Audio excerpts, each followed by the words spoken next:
Hi, I'm Dave Wedzik, Director of Instruction for Medicus Golf and the owner of Golf Evolution in downtown Erie, Pennsylvania. We hope you enjoy this video, which will cover a portion of the 5 Simple Keys learning system. Hi, I'm here today with our Director of Instruction, Eric Barzeski, and we're here at our studio in downtown Erie, Pennsylvania.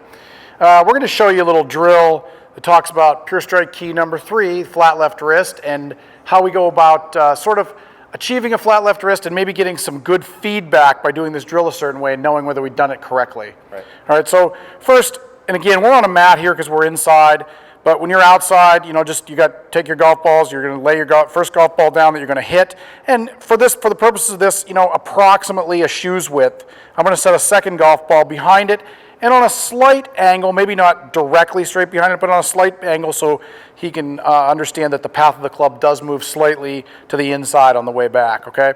So all we've done here is, in order to go ahead and achieve this flat left wrist position, Eric needs to strike this golf ball while missing this golf ball, okay? Now, what's important here, so we can show them first what doing this improperly might look like, or a bent left wrist, and by the way, a bent left wrist would cause some really ugly shots. It can cause fat shots, thin shots, tops, all kinds of different crazy things.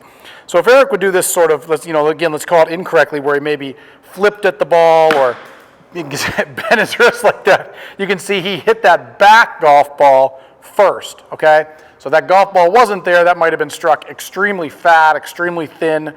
Again, lots of really bad shots. So we'll set up these 2 balls again. Go ahead and give me another one here.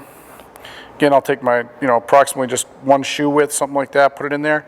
Now, he's going to strike this ball, and I want you to notice too, as he strikes this ball, he's going to strike the ball, he'll miss the back ball, which will tell us, that he's done a good job with the flat left wrist. It'll kind of prove that out and give him some feedback. But I want you to notice how Eric is going to stop and kind of hold this finish as he does this shot. So go ahead and hit one there, Eric. Okay, good. Now, as he holds his finish here, you can very clearly see that he's maintained this flat left wrist. Now, Eric, if you had felt the left wrist kind of break down there, what would you have done? How would you sort of fix that?